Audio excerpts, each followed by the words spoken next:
this rogue earring I have going on? It's like the little thing came out. Yeah. I was like, what is it? I tried to fix this morning, it didn't work. Welcome back to the Mac Home Development YouTube channel. I'm Madison, this is Cindy, and we are here today to talk to you guys about finding your first house to flip. There's a couple ways you can do it. Cindy knows a little bit better than I do about some of those ways. So you've said before that your favorite way, or the one that you use most now, is MLS. Yeah, we have found in the last 6 months, I would say about 5 or 6 properties from the MLS. Okay.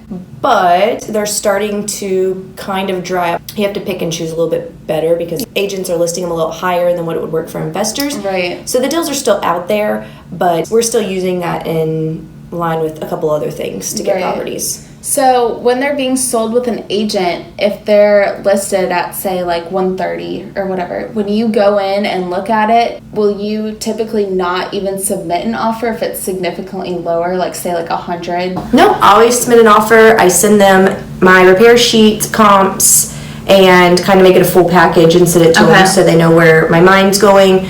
But usually for those, like, we won't take the time to go look at it yet, especially if they have a ton of pictures and we can kind of do the background research through the building appraiser and seeing what permits are already pulled, things like that. Like, we won't even really spend the time. Now, if they come back and they're like, all right, we're at 105, you're at 100, now we start to go look at it, get some more numbers. But yeah, I mean, always submit an offer. We have all this stuff that goes with it to show like why we're submitting it at that number. And you have bought some like just without even going to look at it, just online, right? There have been a couple? Mm-hmm. Okay. Yep. Mm-hmm. Okay. Yeah, be careful of those. No, we've done it a couple times, but the one that really, thank God it turned out okay, was we couldn't get in, it was a foreclosure auction.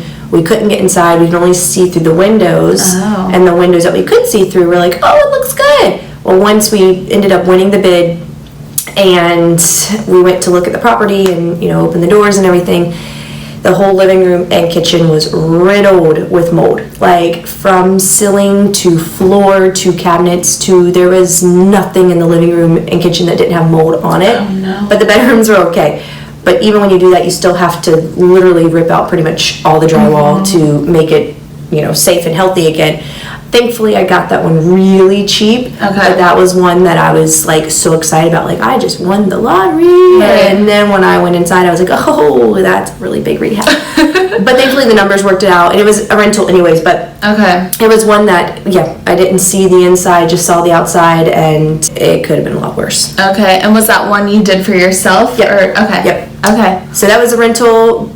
Bought it through foreclosure auction, and it needed a lot of work, but thankfully we got it for cheap. But otherwise, it would have been really bad. Really bad. Yeah. Okay, so then another thing you mentioned in one of our other videos was driving for dollars. Yep. Is that what it's called? Yep. So what is that? I mean, you're driving around for the majority of the time anyways. You should, if you don't know the areas that great, drive around, see what's going on. But driving for dollars is really why you're out and about. You're looking for houses that have blue tarps, broken windows, boarded windows, overgrown yards, crap in the yard, things like that. So go, okay, maybe somebody doesn't live here, or if they do, maybe it's a tenant and maybe the landlord's like, oh, I can't stand them, or it's distressed, you don't know. So then what you do is you just take the address, you write it down, and just keep a book. And then when you get back to your house, office, wherever, you just go through and you skip trace these to see if you can find an address or a phone number for the seller. And then if you find a phone number, obviously call them. If you find an address and not a phone number, you send them a letter and just say, hey, I saw your property at XYZ Main Street, needs some work, I'm looking to buy, and see if you can make cash off of that way. It's free, except for you have to pay for a stamp, and it's time consuming, but you're also learning the neighborhoods. You're spending more time trying to get in touch with sellers, which is what you want to do anyways. You want to be in front of them as much as possible. So that's really something you can do, that's if you have downtime or if you're new and don't have a marketing budget, that you can implement right away. So how many deals do you think you did from that?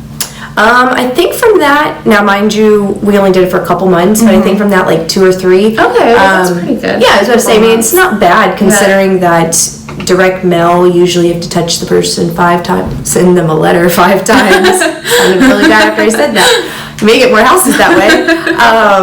But you have to send them a letter 5 times before they will even respond. Right. So that's 5-6 months right there.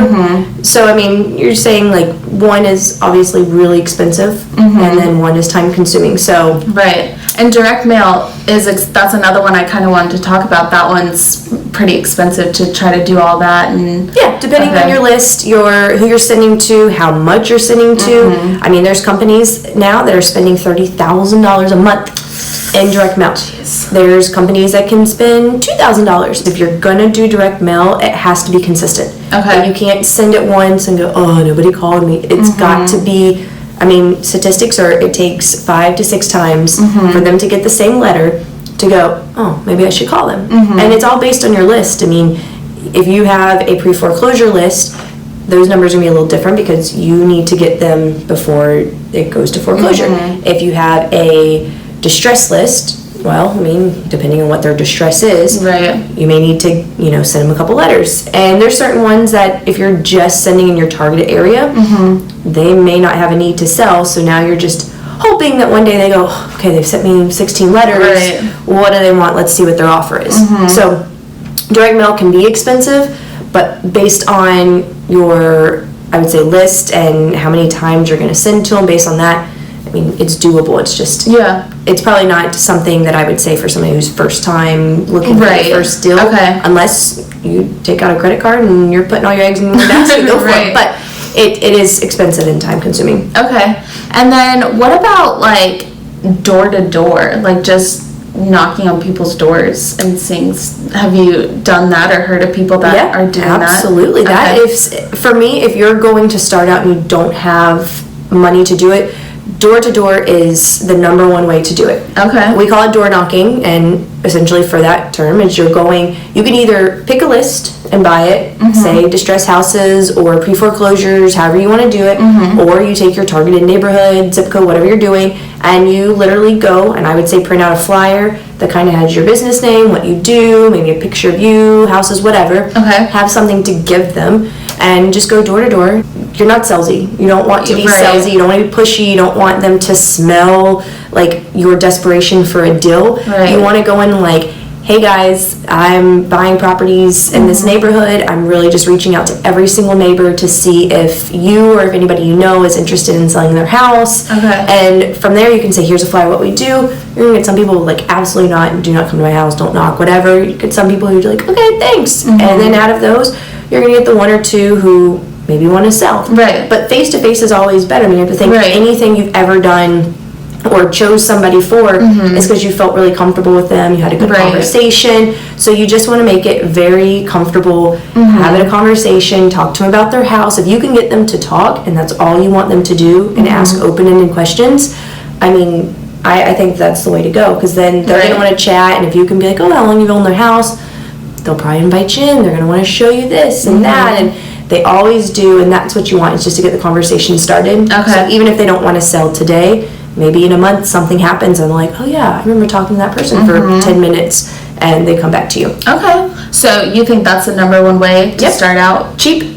Free. I mean, you gotta print some papers, but I mean, it's time consuming, and that's the thing is that a lot of people don't want to do that. Everybody wants the push button business where it's I do this and leads come in, and that's great. And mind you, that should be everybody's end goal. But in the beginning, it doesn't work like that. Like, you don't just push a button and the leads start flowing in unless somehow you have that marketing budget set up. What do you think about like auction houses? What do you think about that for finding a house for the first time? Ooh, no. No? It's auctions, especially foreclosure auctions, are something that you really need to know what you're doing.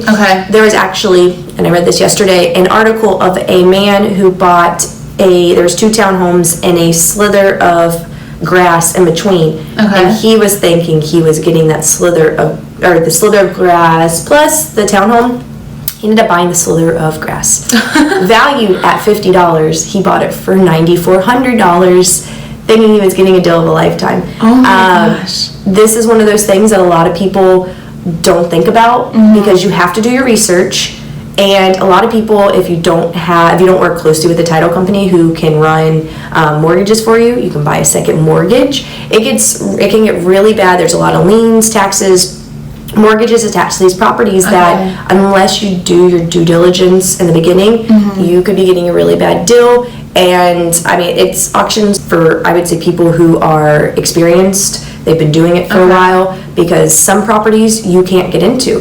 Right. And you're literally looking at the outside going, I'm going to take a chance that it doesn't need, like, the whole inside didn't fall in somehow. Right. Like, you're taking those chances, but that would be something experienced, that you know about foreclosures, you know the laws for foreclosures, and you have to have cash. So it's not something that you can take a loan out on. You have to have cash in the bank to be able to pay for it that day. Okay. So I would not say to do those until you got cash, you know what you're doing, you're experienced, and you know that, hey, if I somehow screw up and buy a second mortgage, that you're going to be able to pay for that. Right. Because the city doesn't care if you buy a second mortgage or not. Right. So it's one of those things, I would say that should be like way down the road once you know what you're doing. Okay. How'd you find your first house?